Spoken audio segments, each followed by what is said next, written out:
Buenas tardes, amigos y amigas. Estamos en vivo ya. Nos confirma Santiago que estamos efectivamente ya desde el sitio Alcarbún con nuestra entrevista de este día. Recuerden que Alcarbún se encuentra ubicado en Atahualpa y Río Titutini. Allí puede saborear de carnes al carbón, brochetas. También puede disfrutar de cortes de carne realmente interesantes. Está, como reitero, cerca de la plaza de Caranqui. También este programa se presenta con el auspicio de Dental Díaz, a la vanguardia de la odontología. Ofrece implantología, rehabilitación oral, cirugía de terceros molares. El doctor Carlos Díaz, especialista en implantología, graduado en la Universidad Metropolitana de Santos de Brasil. Muy bien, tal como habíamos anunciado, con nosotros la ingeniera Hilda Herrera. Ella no es nueva política, ha sido concejal en 3 oportunidades, fue candidata a la Asamblea, presidenta de la Asociación de Mujeres Municipalistas y secretaria de la Red de Asociación de Mujeres Municipalistas. Algunos otros cargos que nos va a contar en esta entrevista Hilda. ¿Le digo Hilda o Hilda? Como guste, Hilda, está bien. Tengo una hermana que se llama Hilda también. Yo le decía el nombre Hilda, ¿de dónde proviene? Decía que Hilda es una persona luchadora. Guerrera. Guerrera, me acuerdo yo. ¿También es usted así? Sí, bueno, creo que hago honor a mi nombre. También he averiguado el significado, pues Hilda es una mujer guerrera, así que también me considero una mujer guerrera. Muy bien. Vamos a compartir un cafecito, tal vez. Sí, un Ya, ahora pedirle cafecito a y Benito que, por agradecer favor, al carbón. para tomar un café, Claro que un sí. café para Platón. Así es, Vamos desde el principio. claro que sí. Muy bien. ¿Dónde nace Hilda? Bueno, yo nací en el Carchi, en la Ya. provincia del Carchi, en el cantón Mira. Cantón Mira. Sí, allí me eduqué la primaria hasta la secundaria y a los 17 años vine a estudiar a la Universidad Técnica del Norte. Aquí seguí 2 carreras universitarias, administración de empresas, una licenciatura que me gradué y luego saqué la ingeniería comercial. Muy bien. ¿Y escuela en qué escuela? ¿O estuvo en jardín? No tuvimos la oportunidad Escuela, de estar en ¿no? jardín. Sí, no teníamos la oportunidad en ese tiempo de ir al jardín, solo a la escuela, Policarpa Salabarrieta, y en el colegio León Ruales, que era También en Mira, ¿no? sí, regentado por Ya. la Providencia. Y la universidad acá En la Técnica del del Norte. Sí, Ahí se graduó de ingeniero. ingeniera y saqué una licenciatura también. Ujú. Muy bien. ¿La familia cómo está compuesta? ¿Cuántos hermanos, mamá y papá, por favor? Es importante. Claro, bueno, la familia Herrera es del Carchi, ¿no? Mis padres Herrera son de Tapia, ¿no? Herrera Tapia, sí, son del Carchi, del Ángel, como mucha gente migrante de aquí de Ibarra, que ya vivimos años, y pues tengo 7 hermanos. Mis padres fallecieron ya hace algunos años, y tengo mi propia familia, digamos Ya. que tengo 3 hijos ahora, 3 maravillosos hijos, me siento muy orgullosa de aquello. Ya. Y mi familia, mis hermanos, somos bastante unidos, y eso podría resaltar. Eduardo está en Australia, ¿no? Mi hermano Eduardo está en Australia, pero la semana que viene Ahí. lo tenemos con nosotros. ¿Y David? David está aquí, tengo otro hermano en Manta, otra hermana en Latacunga, otra hermana en San Gabriel, otra hermana acá. Creo que todos somos migrantes, Ya. la verdad. Están en algunas partes del mundo y también aquí en el Ecuador. Muy bien. Y sus 3 hijos ya están grandecitos. Sí, sí, tengo 2 hijos mayores de mi primer matrimonio, ya se graduaron en la Politécnica Nacional, y tengo a mi último hijo de mi segundo compromiso, y pues él tiene 15 años y está todavía en el colegio. Eso conversaba yo con David, una oportunidad que tuvimos de viajar juntos, ¿no? En el tema del sufrimiento que constituyó la muerte de su esposo, ¿no?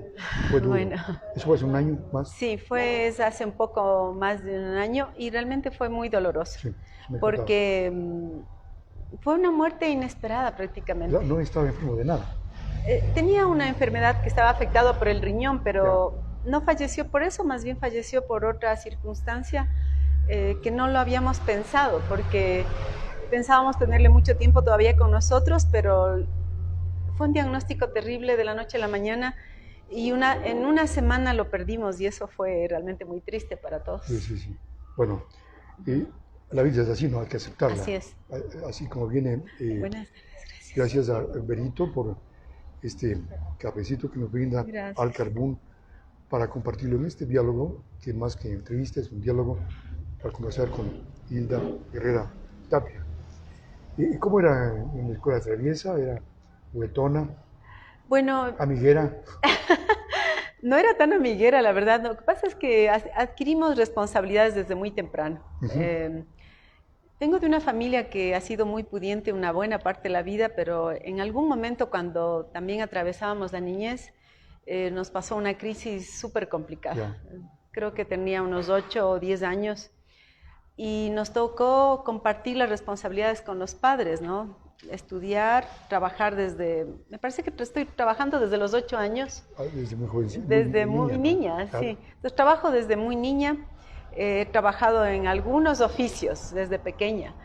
Sabía hacer pan, tenía un bazar. Un pan rico, por supuesto. Sí, bueno, en esa experiencia de la panadería que mis padres pusieron como emprendimiento cometimos algunos errores, porque claro, nuestros padres, mientras de ellos se iban a hacer unas diligencias, a veces nos encargaban a mi hermana mayor y a mí que nos hagamos cargo de un montón de pan. Y bueno, cometimos algunos errores, creo que les hicimos perder a algunos clientes de esos errores, pero ahora viendo, digo, si yo tuviera un hijo de 8 años y otra de 10, claro, era una responsabilidad muy grande para esa edad. Y luego, pues, también trabajé en algunos espacios. Trabajaba en algunos momentos como oficinista los fines de semana, en otros momentos trabajaba en algunos emprendimientos que ayudaba a personas. Esto es de lo que recuerdo desde mi niñez hasta parte de mi adolescencia, pero también estas cosas vividas a uno le forjan y le marcan para toda la vida, eso es lo importante. Es decir, que usted pasó de la niñez a los asuntos, ya estaba en el negocio de la panadería. O sea, era una niña cuando trabajaba, exacto, entonces teníamos bastantes responsabilidades desde muy temprana edad.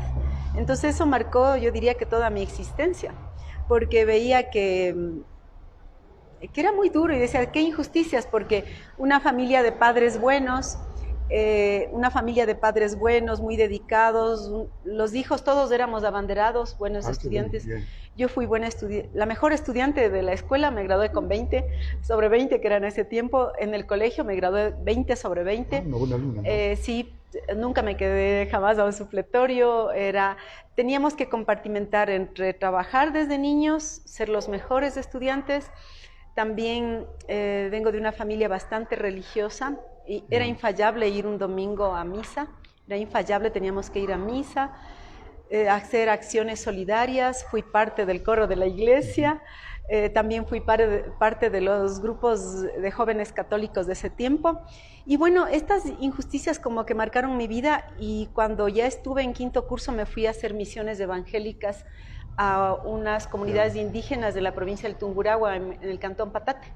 Entonces allí pude vivir con otras familias parecidas a la mía, pero en otras condiciones también, ¿no? Allí no había agua potable, no había alcantarillado, ayudábamos a cocinar durante el día, a arar a los campesinos, a los indígenas, araban con bueyes y ayudábamos en eso, luego ayudábamos a cocinar al mediodía y en la noche, que ya llegaba la gente cansada, aprovechábamos para dar el mensaje del evangelio. Y era una cuestión súper interesante y en ese frío, además dormíamos en una casa comunal que había un zinc que pasaba el agua, era fríísima esa comunidad. Luego nos quedamos con esa experiencia maravillosa. Me acuerdo que como era tan frío, se me partieron los cachetes del frío, así era... Y estaban colorados. Eran así con una pasta en los cachetes como Heidi, y luego se me partió la cara. Heidi, ¿no? Y luego cuando vine acá, pues se notaba el cambio, ¿no? Vine así como toda quemada, pero no era tanto del sol, era del frío de la comunidad. Pasé 3 meses allí. Eso me encantó. Me encantó, me maravilló el tema del trabajo comunitario desde muy pequeña. Y luego pensaba irme a misiones internacionales. Hubiese querido que mi vida sea religiosa, la verdad. O sea, nací como con esa vocación de servir. De servicio a la comunidad, ¿no? Me ha encantado porque también he visto muchas injusticias. Entonces siempre decía, ¿qué hacemos por la gente? ¿Qué hacemos? Hacemos algo por los jóvenes, hacemos esto, hacemos lo otro. Y al acabar el colegio la idea era irme a misiones, qué sé yo, al África. Quería irme de misiones largas. y ver la posibilidad de hacer los votos cristianos para tener una vida religiosa. Pero las circunstancias de la vida todavía en la adolescencia siguieron complicadas. Entonces no podía irme al otro lado del mundo si todavía tenía grandes responsabilidades con mi familia. O sea, todavía no salíamos de esa crisis y teníamos 7 hermanos, es decir, un chorizo de guaguas que les criábamos, les cambiábamos, no había televisión, creo, ¿no? les cambiábamos los pañales. Pues, claro. Teníamos una televisión a blanco y negro. Yo digo que es una forma de decir cuando hay muchos hijos, sí. no había televisión. Bueno, creo que era porque era blanco y negro, no les gustaba mucho. A colores, ¿no? Sí. Qué interesante. ¿Y usted canta? Porque decía que estaba en el coro, ¿no? Sí, cantaba música religiosa. Religiosa. Sí, me encantaba la música religiosa. Todavía me sé algunos temas, O sea, pero es luego... católica usted, ¿no? Sí, sí, así es. Ya, por favor, el cabecito para que no Gracias. se vaya a enfriar. Este es un diálogo con Hilda Herrera Tapia, ya es candidata a la alcaldía de Ibarra, desde Alcarbún, esta entrevista, este diálogo. Bueno, vamos a otro bloque, una vez que hemos pasado, recordado un poco la niñez, la adolescencia, preguntas un poco más profundas. ¿Qué piensa del aborto, Hilda? De esto que está en actualidad en el país. Bueno, yo soy una mujer feminista, me catalogo como tal, pero también creo en la vida. Yo creo que en realidad los abortos no deberían suceder para ninguna mujer, pero hay circunstancias que se obligan. Por ejemplo, cuando hay violación, por ejemplo, terrible tener un hijo de alguien que le haya violado. Exacto. Abuso de familiares, hoy por hoy tenemos un alto índice de niñas y adolescentes abusadas sexualmente en el Ecuador y también en sus propias familias, desde el más alto porcentaje. Entonces, por ejemplo, esas circunstancias no podemos decir que se pueda decirles que tengan un niño de manera obligada. Creo que ese es el derecho a decidir que tienen las mujeres. Ya. ¿Qué piensa del matrimonio de personas del mismo sexo? Es un derecho, sí. Así como es del derecho de las personas a tener una relación heteronormada. Es decir, es un derecho a la felicidad. Mientras yo quiera ser feliz con alguien, pues es un derecho de la individualidad de cada ser humano. Pero ellos deben tener, igual que las parejas bisexuales, hijos. Ha ocurrido, ¿no? El caso de Ricky Martin, de Miguel José, tienen parejas hombres y tiene hijos. ¿Ya? No hay ninguna complicación en eso. Yo creo que no en tanto y en cuanto hay amor, porque el amor sobre todo. El amor es fundamental, porque hay familias heterosexuales, que, por ejemplo, no se puede decir que es el gran ejemplo del cuidado de los niños. Creo que lo fundamental aquí es el valor del amor, de la solidaridad y lo que en la humanidad nosotros debemos promover, que en todo haya amor. Y estos grupos de LGTBI, ¿no? Tienen diversidad de colores, casi parecido al color de Pachacutic. Sí, al inicio pensaba que Pachacutic tenía los mismos colores que los colectivos del LGBTI, pero no, hay una diferencia, estimado Jaime. ¿Cuál color más aumenta? Este color celeste, este es del arco iris, los 7 colores, pero en la comunidad LGBTI hay 6 colores, menos de este azul claro. Entonces ellos son 6 colores y nosotros somos 7 colores. Uno más. Uno más. Pero en todo caso, lo más importante de esto es que esta gama de colores significa una diversidad. En este caso, por ejemplo, la diversidad étnica, cultural, y en el caso obviamente de los colectivos de LGBTI, es la diversidad de su concepción, correcto, de la diversidad de la sexualidad, etc. Se debe ir a despenalizar el consumo de droga para evitar esto del narcotráfico que causa los problemas que tenemos en el país, ¿no? De delincuencia, de crimen organizado, en fin. Yo creo que sí, porque hoy por hoy, por ejemplo, el mayor número de problemas que tenemos en el mismo Ecuador por el tema de la inseguridad viene dado por el tráfico de drogas. ¿Cómo está incidiendo esto en el crimen organizado desde las cárceles, en los barrios periféricos, en donde, por ejemplo, utilizan, ya vemos ahora en la costa ecuatoriana, ¿no es cierto?, están utilizando a niños que se les organiza y se les está educando para el sicariato. Claro. Entonces yo creo que hay que ir contra esos tabúes que tiene la sociedad y ir paulatinamente en un progreso, porque todo lo que es prohibido es en donde el ser humano incursiona y donde hay negocio. Claro. Pero si nosotros analizamos más profundamente estos problemas, tenemos que ir por ese camino. Porque actualmente hay una tabla, ¿no?, de consumo mínima, pero eso estaría provocando que mucha gente se dedique a comercializar la droga, ¿no?, en mínimas cantidades, y es lo que tenemos ahora. Sí, bueno, de lo que yo he escuchado los datos técnicos, no sabía que íbamos a hablar sobre este tema, pero me hubiese gustado traer algunos datos. Aquí hablamos de todo. Sí, pero no sabía que íbamos a necesitar. De lo que le escuché a un experto en drogas en el país, lo que me decía es que no por haber establecido una tabla es que hayamos disminuido, es decir, el consumo. Es decir, hay gente que con tabla o sin tabla consume, y es más, hay muchos sectores vulnerables, no solamente de las sociedades más deprimidas, sino también de clase media y de clase alta, que dependiendo de su ingreso económico lo puede hacer. Entonces creo que yo me apegaría a ir a un estudio serio de los resultados técnicos que se evalúen al momento con las leyes que están aprobadas, y que de ahí podría tomarse una decisión. Muy bien. Tenemos un montón de preguntas. Tengo aquí prácticamente las anotaciones, alrededor de 100 preguntas. No tanto. No, con mucho gusto, estoy presta a cualquier pregunta. Ya hablamos de que usted es religiosa, eso ya está. ¿Va a misa, no? ¿Sí va a misa o ya no? Hoy voy frecuentemente. He cambiado mucho el concepto sobre eso. Ya no cada domingo, pero voy a la iglesia, sí. Hablamos ya de la muerte, del tema de la muerte. ¿Cree usted que este en efecto, es un paso ineludible que tenemos que dar todos? Así es. Pero no le teme a la muerte. Yo creo que la muerte es parte de la vida, parte de un proceso normal de los seres humanos. Es doloroso porque todos quisiéramos, por ejemplo, tener a nuestros padres. Nosotros mismos quisiéramos un rato ser... no al revés, ¿no? Exacto. Es muy doloroso. Por ejemplo, mire lo que yo he pasado. Se murió mi padre, se murió mi madre. Bueno, el año anterior falleció mi esposo y es súper doloroso, pero es parte de la vida. O sea, no hay nada que hacer. No estamos preparados para eso. Nadie está preparado para la muerte, definitivamente no, porque somos seres humanos, sensibles, amamos, queremos, nos aferramos a las personas, al amor, a la vida, y eso es lo que nos interesa. ¿Y qué es la vida, entonces? Ya sabemos qué es la muerte. ¿Qué es la vida? La vida es este proceso hermoso de la construcción de una humanidad para poder cambiar el mundo. Muy bien. ¿Qué piensa cada día cuando abre los ojos? En inglés dirían los eyes, y en México los oclayos. Por favor. Lo primero que hago cuando abro los ojos es agradezco. O sea, definitivamente. A Dios y a la vida misma como tal. Que me ha dado tanto, ¿no? Sí, agradezco porque digo, tengo salud, pude abrir los ojos este día, pude abrir los ojos.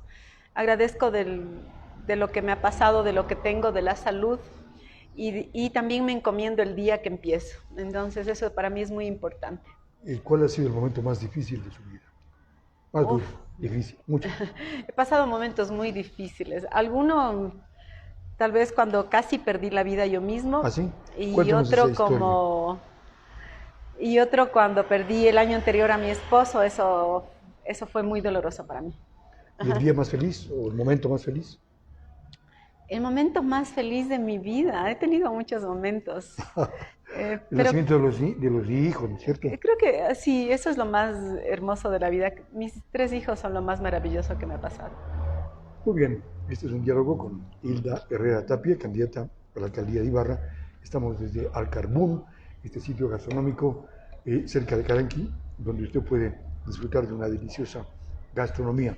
Atahualpa y Río Tiputini, y también gracias a Rental Díaz, que tiene importantes servicios en implantología,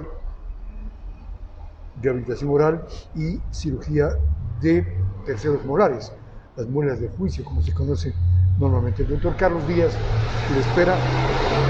Él es especialista en implantología, es graduado en la Universidad Metropolitana de Santos, en Brasil. Atiende de lunes a sábado previa cita. Pues bien, estamos compartiendo un café para Platón, como decía esta canción de Fernando Viergo, con Hilda Herrera, y tenemos muchas preguntas. Acá tenemos una más. No son calificadas, entonces todas las preguntas que sean necesarias. Ya dicen que usted llora mucho, ¿por qué? O que llora frecuentemente, o ha llorado. A ver, ¿por qué? Sí, he llorado muchas veces, muchísimas veces en mi vida. ¿Mandé? ¿El Consejo Municipal? Una vez lloré en el municipio. ¿Qué pasó ahí? Me acuerdo que lloré en el consejo en una salida de una reunión cuando yo quería que se apruebe una ordenanza para el mercado, porque hay mucho desorden, hay una ordenanza que hasta hoy está vigente, pero es inconstitucional. Entonces la reunión fue tan fuerte y me indigné tanto que de la indignación pues terminé con lágrimas de los ojos cuando se acababa esa reunión. Eso pasó. Y hay también otro episodio, recuerdo, usted me va a hacer acuerdo también, cuando salieron juntos los dos concejales Martínez y Herrera. Sí. Algo ocurrió en el Parque Taripado, alguna cosa, ¿se acuerdan? Ah, sí. Abandonaron toda la sesión, ¿no? Sí, lo que pasa es que había muchos temas de fiscalización que hacerlos. Y claro, cuando ya veíamos que definitivamente no se puede hacer nada en el Consejo, una de esas fue que nos salimos con Jorge Martínez de una sesión de Consejo Municipal porque estábamos igual indignados, no servía nada lo que decíamos. Entonces dijimos, ¿qué hacemos aquí? Y abandonamos la reunión. Usted fue concejala con Pablo Jurado, con Jorge Martínez y con Álvaro Castillo. ¿Fue compañera de Fabián Mejía, que falleció hace poco? Claro que sí, claro que sí. ¿Qué recuerda de él? Era un hombre... 2004 creo, ¿no? 2005. Sí. Sí, él era un hombre muy alegre, un profesor universitario muy alegre, bastante jovial, lo recuerdo con mucho cariño. Y esa sesión fue candente, ¿no? Recuerda usted, estaba lleno de gente, estaba ahí Nucanchi Yacta, estaba la concejala Andrea Casar, en ese tiempo recuerdo. Es que ahí había un proceso de... Y el tema no me acuerdo cuál era. Había una denuncia en contra del concejal Edwin Toaquiza. En contra de él, ya. Contra de él y contra otra concejala. Entonces había una denuncia de la concejala Andrea Casar de fiscalización en contra de Edwin Toaquiza y de otra concejala. Y era no me acuerdo, habían hecho un contrato con el municipio, ese era. El meollo, y claro, es prohibido hasta ahora, obviamente, ¿no? Que un concejal se beneficie de los recursos públicos. Entonces había una bronca del diablo ahí y por eso había muchos problemas. Muy bien. ¿Qué busca ahora como candidata a la alcaldía de Ibarra? Busco que las familias ibarreñas podamos tener la posibilidad de tener un porvenir, de que podamos afincarnos más a nuestra tierra y de que nos sintamos escuchados por quienes gobiernan. Ojalá sea así. Hay un vacío en ese sentido y creo que lo podemos cumplir desde ese espacio. ¿Cómo hacerlo? Comprometiéndonos e involucrándonos con Ibarra. Es decir, hay 20 años, yo he hecho cuenta que hay 20 años de abandono de nuestro querido cantón en los temas fundamentales que vivimos. Hay problemas que no se han resuelto durante 20 años y estamos comprometidos en darle un giro radical al modelo de gestión de estos últimos 20 años que ha sido bastante clientelar, bastante asistencialista y que solamente se tapan huecos, pero que no resuelven los problemas fundamentales de la gente. Por ejemplo, la construcción del mercado Amazonas, el tema de la basura, el tema del transporte, el tema de la fauna urbana, Yaguarcocha, entre muchos otros problemas que vamos acumulando aquí en Ibarra. Muy bien. ¿Qué hará en el tema de la violencia contra la mujer? En el 2018, antes de salir de la última concejalía, lideramos desde el Consejo Cantonal de Protección de Derechos un proceso de más de 1.200 personas de parroquias urbanas y rurales y dejamos aprobando la primera ordenanza para prevenir y erradicar la violencia contra las mujeres.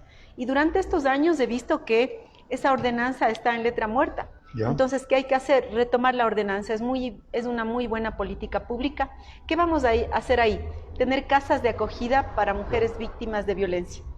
Vamos con las mujeres víctimas de violencia a hacerles beneficiarias del programa que vamos a tener de $1 millón de inversión en proyectos productivos para mujeres jefas de hogar víctimas de violencia, para los jóvenes que hoy no tienen ingreso a las universidades ni tampoco tienen trabajo, y para los adultos mayores. $1 millón en donde estarán como prioridad las mujeres víctimas de violencia, los jóvenes y los adultos mayores. Y también vamos a crear una canasta solidaria para las víctimas de violencia, porque estar en esas condiciones es súper complicado. Es decir, que aparte del tema de las obras de cemento, hay que pensar en lo social, en lo humano. Exactamente. Nosotros vamos a ir de este tradicional modelo de gestión en donde se ha priorizado la obra de cemento gris, sin consulta con la gente, sin la familia ibarreña, en donde ya no se convoca a los actores fundamentales de nuestra querida Ibarra, y además llenas de corrupción. Ese es el problema fundamental en Ibarra. Vamos a ir a la construcción de las grandes, de las medianas y de las pequeñas obras de Ibarra para resolver los principales problemas de la gente, poniendo como centro de la política pública a la familia ibarreña, a los seres humanos, a nuestras mascotas y también a la naturaleza. En el país el principal problema es la falta de empleo. Los jóvenes no tienen empleo, tienen que emigrar, tienen que salir a Quito, tienen que salir fuera del país. ¿Se puede fomentar desde el municipio el empleo? Claro que sí. ¿Cómo? Nosotros tenemos como competencia concurrente el tema productivo, lo tiene de manera directa el gobierno provincial, pero como concurrente y en otras de manera directa el municipio. Por ejemplo, nosotros vamos a hacer que en toda la contratación pública de la municipalidad, toda la contratación pública se democratice para la mayoría de profesionales del cantón. Y allí obviamente tienen que estar los profesionales, arquitectos, ingenieros, geólogos, antropólogos, sociólogos, todas las profesiones que tenga Ibarra, para evitar que nuestros cerebritos, nuestra masa gris se vaya a otras provincias o a otros países. Por un lado, en la parte profesional. Por otro lado, como reitero, vamos a crear el proyecto Impulso, $1 millón en el primer año como proyecto piloto. Pero si hace falta más para el segundo, también lo vamos a aumentar. ¿Cómo va a funcionar esto? Nosotros vamos a poner $1 millón en aquellos hogares que estén georreferenciados, que están vinculados a vulnerabilidad. Por ejemplo, jóvenes que estén en condición de violencia, jóvenes vinculados a consumo de drogas, jóvenes que estén en situación de abandono, que no hayan ingresado a la universidad o que tengan enfermedades mentales, como por ejemplo la depresión, ansiedad, que es lo que mucho ahora ha pasado después de la pandemia. Entonces, ahí ¿cómo vamos a activar como los jóvenes? Vamos a hacer que los jóvenes se organicen, ellos postulen en los fondos concursables que vamos a poner y nosotros le ponemos su caja de herramientas o su equipamiento en el emprendimiento, que ellos decidan. Si quieren hacerse youtubers, háganse. Nosotros le ponemos la cámara, el equipo de grabación, lo que sean, pero van a tener trabajo. Eso va a reactivar el aparato productivo desde la microeconomía y vamos a tener que ellos por lo menos se defiendan para la vida, tengan alimentación. Vamos a tener una clínica móvil en cada parroquia urbana para que también puedan tener salud preventiva. ¿Cómo le ve Ibarra en la actualidad? ¿Qué le ha parecido la gestión de los últimos 4 años? Bueno, vivimos... Del Consejo y de la Alcaldía. Es bastante deplorable. Es bastante deplorable. Creo que esta es una de las peores administraciones que hemos vivido, pero no podemos quedarnos en la queja. Nosotros tenemos la gran responsabilidad de sacar adelante a Ibarra y esa es la ilusión y la esperanza que tenemos la familia ibarreña. Entonces ya sabemos cómo estamos de gana, vamos a llover sobre mojados y no hay que seguir adelante. Pero es bastante deficiente, diría que en palabras ya en cuanto a la evaluación técnica, bastante deficiente esta administración. Muy bien. ¿Y cómo está el cafecito? ¿Parecido al del Carchi o no? Sí, parecido al que hago en la casa. Sí, no, porque no muy cargadito o más o menos. Está en su punto. Hay un bloque también en este programa de entrevistas que estamos haciendo a todos los candidatos, a las diferentes dignidades, referente a declaraciones que hicieron hace mucho tiempo atrás, porque revisando expectativa, encuentro al menos 40 noticias, 40 o 50 de Hilda Herrera, imagínense, que hemos dado una buena apertura en expectativa. En el 2018 dice, es una decisión de la candidatura del 2019 que la tomo recientemente impulsada desde la ciudadanía, aunque reconoció que es difícil frente a los recursos que manejan otros candidatos. ¿Se ratifican todo eso? Me ratifico. 2018. Mi vida no ha cambiado, tengo una vida modesta.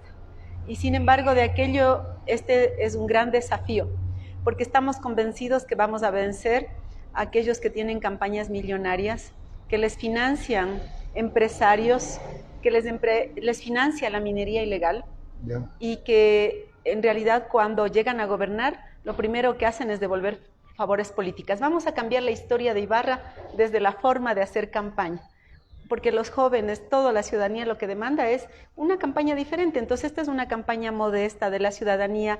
Tenemos un gran voluntariado, por ejemplo, que nos acompaña todos los días a los recorridos. Qué bueno. Y les comento que la próxima semana vamos a hacer una gran rifa para recaudar fondos también para nuestra campaña. Muy bien, en el 2022, agosto, dice, vamos a ganar a la alcaldía para rescatar o resolver los problemas de la gente. Nuestro modelo de gestión se centra en la convivencia armónica del ser humano con la naturaleza. A ver, ¿cómo es esto? Todas las políticas públicas que desarrollemos desde el municipio van a tener como centro al ser humano y a la naturaleza en armonía. Y eso significa que las decisiones las tomemos en cuenta. Por ejemplo, en donde haya un área verde, no vamos por hacer una obra que le interese a la alcaldesa. Y más todavía, como hacen ahora con sobreprecios, no vamos a quitar la parte verde, más bien al contrario. Ibarra necesita 9 metros cuadrados por habitante de áreas verdes. Y nosotros tenemos apenas 3, es decir, 6. La tercera parte. Nos hace falta 2 veces más. Entonces, ¿qué tenemos que hacer? Desarrollar parques lineales seguros, iluminados, pero no de cemento, y en donde se privatice la obra pública y le cobren por ingresar. Vamos a hacer parques lineales llenos de árboles, de plantas, de alegría, de vida. Todo lo que sea vida para nosotros irá en consonancia. Vamos a recuperar Yaguarcocha de manera clara, desde el momento en que estemos en la alcaldía. Vamos a recuperar Yaguarcocha, lo vamos a hacer de manera directa. Vamos a recuperar todo lo que es una zona, un corredor turístico que tiene que ir combinado con 3 cosas importantes: la parte ecológica, la parte humana y la parte del desarrollo de la obra, pero sin corrupción. Mire lo que señala Hilda Herrera en el 6 de junio del 2019. La ex candidata a la alcaldía de Ibarra, Hilda Herrera, enfatizó que sería importante que Fiscalía investigue las campañas locales millonarias y corruptas.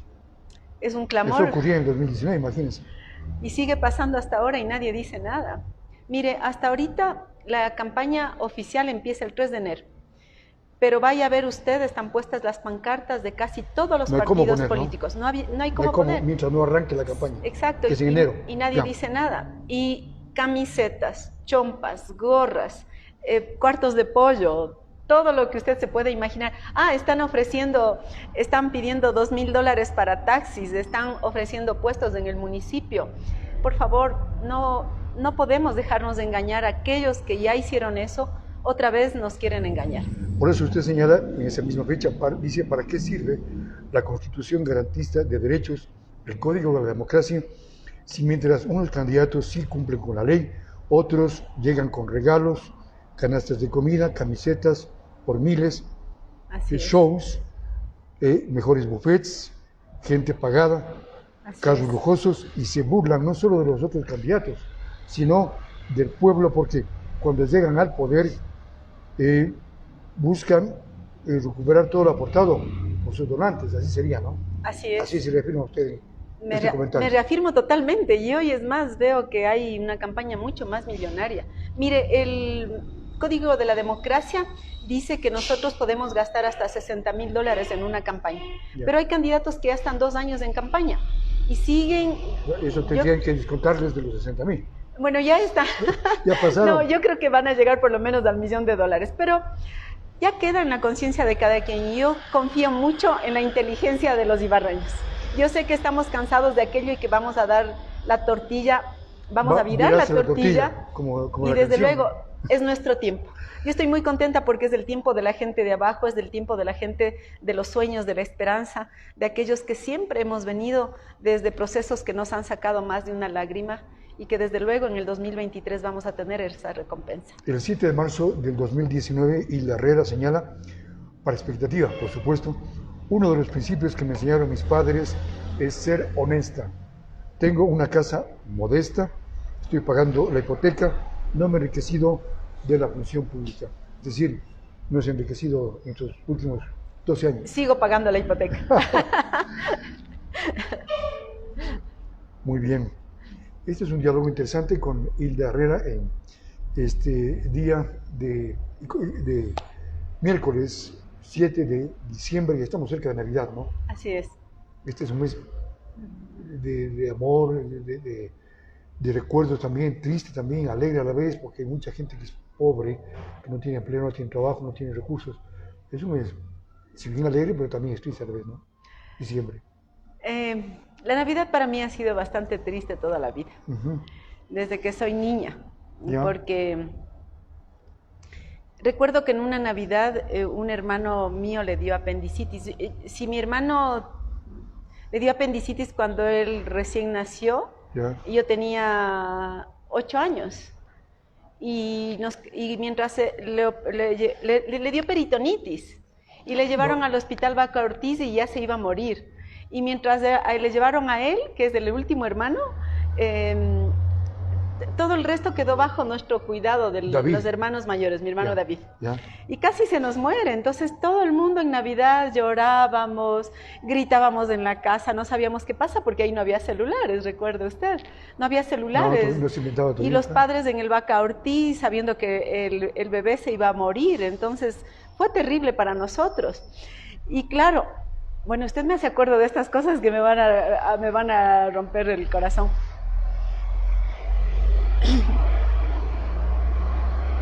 Bueno, y también hasta que recuerde más cosas, Hilda. O sea, me acuerdo que en esa Navidad regresaron mis padres del hospital y regresaron con ropa del hospital.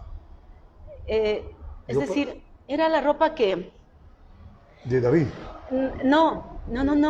¿Cuál es? Regresaron con la buena noticia de que el niño se salvó, de que el bebé se salvó. Muy bien. Y regresaron con un poco de ropa que en el hospital alguien había ido a dejar, muchas donantes del hospital que era ropa nueva y quedaban para el resto de niños. Entonces mis padres aprovecharon para llevarnos al resto de hijos ropa nueva y era entonces dijimos, se salvó nuestro hermano. Y estábamos felices porque llegaron unos juguetes, llegaron ropa para el resto de hermanos y entonces las Navidades eran complicadas y por eso me siento muy sensible porque las Navidades, a diferencia del consumismo, ¿no? De lo que ahora se vive, la Navidad más debe ser del amor, de que alguien llegue, se solidarice contigo, te dé un abrazo, te dé cariño. Perdone, ¿no? O perdone. Aunque no olvide, pero perdone. Claro. Sí, entonces la Navidad debe ser para eso. Y por eso me llena de tanta ternura. Yo no creo mucho en esto de las fundas de Navidad, nunca lo he hecho, ni siquiera con mis hijos. No lo creo mucho en eso porque he sido... Habrá gente que no tenga. Exacto, y siempre he sido una madre que he luchado contra el consumismo. Y en nuestra familia mismo, de hermanos, jamás, por ejemplo, ha habido esta Navidad de que te intercambias un regalo, no, nada de eso. O sea, lo más grande para nuestra familia de los 7 hermanos, y que va a ser ya cuando venga Eduardo esta semana que viene va a venir de Australia, es reunirnos los 7 hermanos. Eso va a ser lo más bonito que tengamos de año. Ya, todos, nadie ha partido todavía, ¿no? Afortunadamente no. Porque es doloroso perder un hermano. Es doloroso, así es. En enero del 2019, Hilda dice, vamos a convertir a Ibarra en una potencia turística, vamos a recoger lo que somos, no vamos a inventarnos el agua tibia, no queremos modelos de Europa o de Estados Unidos, no queremos, tenemos que sacar lo que somos, dice, tenemos que demostrar lo que tenemos. Esto es un poco que, Hilda. Sigo sosteniendo lo mismo, es decir, sigo sosteniendo lo mismo, pero ahora por duplicado, porque han pasado 4 años más y no se han resuelto los problemas que hace 4 años teníamos. Por ejemplo, el mercado Amazonas no se ha resuelto y no se resuelve desde hace 20 años. Yaguarcocha, ¿Qué tan importante es lo del mercado Amazonas? Es tan importante porque Ibarra es una ciudad de un cantón de 200.000 habitantes Ya. y la principal actividad económica es el comercio. Y por allí, por el Además, entorno gira todo el comercio, ¿no? Exactamente. No solo es el mercado. No solo es del mercado Amazonas, es la vida de 3.200 familias que están Betuneros, en condiciones sí, sí, sí. no adecuadas. Comercio informal también. El comercio informal, pero también los mercados, tener adecuados mercados da condiciones de vida dignas, se genera más empleo indirecto y además nos hemos quitado la posibilidad de tener un sistema de comercialización tanto urbana como rural que articule los pequeños mercados que deberíamos construir correcto. también en parroquias rurales. Como, por ejemplo, aquí en Caranqui. Y aquí en Caranqui, por ejemplo, deberíamos que tener... no bajemos al centro. Exacto, buenas tardes, deberíamos tener un mercado pequeño que no tenga corrupción y deberíamos tener un mercado hermosísimo aquí en Caranqui porque además todas las obras que construyamos en nuestra administración van a tener este componente que es el ecológico, el cultural, es decir, no podemos construir un mercado de cemento en Caranqui. Claro. En Caranqui tiene que ser un mercado que... ¿no? Exacto. El tema del Incahuasi, el tema de los baños del Inca, no sé, ¿qué hace? Pues parece que está eso abandonado también, Está ¿no? totalmente abandonado. Ahí debería ustedes, que gana la alcaldía. Obviamente. Nosotros tenemos un proyecto claro desde la vez anterior para recuperar la ciudad Caranqui. Recuerden ustedes, ibarreños, que Ibarra como fundación está desde hace 1606. Sí, entonces más de 400 años. Pero Ibarra ya existía antes, con tierra era... Antes de ser conquistado por los españoles. Obviamente. Entonces tenemos 12.000 años de historia. Antes de los incas también. Obviamente, antes de los incas, los caranquis. Correcto. Es decir, solo levantar lo que es la cultura calanqui nos potenciaría frente al mundo. ¿Qué tenemos que hacer? Recuperar la ciudad caranqui ancestralmente, levantar el proyecto que nos permitirá articular el Incahuasi, la Plaza Atahualpa, darle vida, que se genere empleo, que trabajen los ingenieros en turismo, los antropólogos, los artesanos, ahí se va a generar muchísimo empleo. Bueno. Se va a articular también con la Iglesia del Señor del Amor, todas las manzanas de alrededor y también todo lo que son las tolas en donde se hacían los rituales ancestralmente. Entonces vamos... Hoy no hay eso, ¿no? No hay eso, vamos a devolver el museo a la Plaza Atahualpa. Había un museo ahí, ¿no? Vamos a devolver el museo y vamos a activarle todo Caranqui con festivales de música, de danza, de teatro de manera permanente. De tal manera que la gastronomía no sea el único enganche para el turismo, sino que nosotros tengamos la artesanía y las expresiones culturales. Claro, mucha gente viene el sábado y domingo acá a Caranqui al pan de leche, los helados ricos que hay en Caranqui. Pero claro, hay solo eso y qué más, nada más. Pues allí deberíamos pensar en eso. La gastronomía es parte fundamental de la promoción del turismo, pero aparte de la gastronomía tenemos que recuperar el tema de nuestras culturas y de nuestra historia. El hombre que no recupera su historia está condenado a sucumbir. Entonces tenemos que recuperar nuestra historia, nuestras identidades, porque no existe solo una ahora. Ibarra se está construyendo como una ciudad cosmopolita y tiene que posicionarse frente al mundo como lo que es. Es una de las ciudades más hermosas del mundo. Entonces, ¿qué hay que hacer? Darle la vida, recuperar la gente, las tradiciones, su productividad y darle vida a Ibarra. Por eso nosotros decimos, vamos del cemento a las personas, a las familias ibarreñas, pero vamos a construir vida con todo lo que tenemos aquí. ¿Qué hacer allí donde está restaurándose el Colegio Teodoro Gómez de la Torre, que era del Colegio Teodoro, en el centro de la ciudad? Una biblioteca, museos, una cafetería, no sé. ¿Qué pensaría usted hacer eso? Bueno, ahí hay algunas opciones, pero creo que cuando estemos en administración, obviamente tenemos que llamar a una gran convocatoria para decidir cuál de esas tomamos. Yo creo que el tema de la biblioteca le veo como tal vez muy pasivo. Creo que más bien deberíamos hacer un gran centro cultural de exposición de toda la interculturalidad de nuestro cantón, pero aparte también deberíamos pensar en que podríamos hacerle una parte también residencia universitaria. ¿Por qué razón? Porque el centro histórico de Ibarra necesita tener vida. Es decir, no debe funcionar... Reanimarlo, porque exactamente. Muerto eso. No podemos tener un centro histórico en donde funcione solo la zona comercial en determinadas horas, sino que necesitamos que haya mucha gente que regrese a vivir y tenemos que darles las condiciones de seguridad para que ese centro histórico se reanime. Pero también invertir muchísimo más dinero del que se ha invertido, por ejemplo, aparte de lo del Torreón. ¿Qué hacemos con la estación del ferrocarril que está abandonado en pleno centro de la ciudad, junto al obelisco, allí no hay nada. Allí debería el municipio, no sé, pedir competencias en eso, porque no puede estar como un elefante blanco botado allí. Con el gobierno que esté, de cualquier partido político, eso no interesa, lo que interesa es que trabajemos por igual.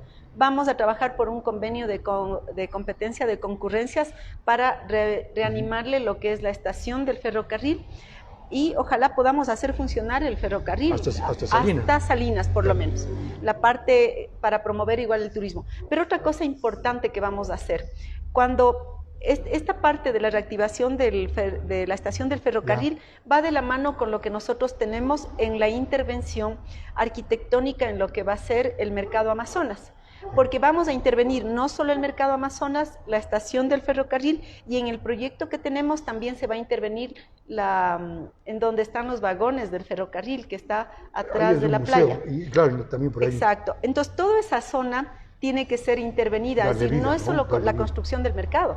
Tenemos que hacer en el proyecto que tenemos, circuito, no sé, es una intervención completa, integral, porque no se trata solamente de darle condiciones dignas a las familias, a los comerciantes. Se trata de dar condiciones dignas para que toda esa zona que es del centro comercial de Ibarra, patrimonial e histórica, cobre la vida, para que se sienta que Ibarra está viva, y que ahí igual generemos empleo de manera indirecta. Si nosotros invertimos muchos millones de dólares ahí, vamos a hacer que se genere empleo directo e indirecto, porque nosotros no estamos ofreciendo por si acaso puestos en el municipio. Lo que estamos ofreciendo es generación de empleo a través de estas grandes inversiones que tenemos previstas en nuestro plan de trabajo. ¿Qué hacer donde se buscó construir un mercado que está abandonado ahí, 8 millones de dólares enterrados? ¿Qué se podría instalar allí?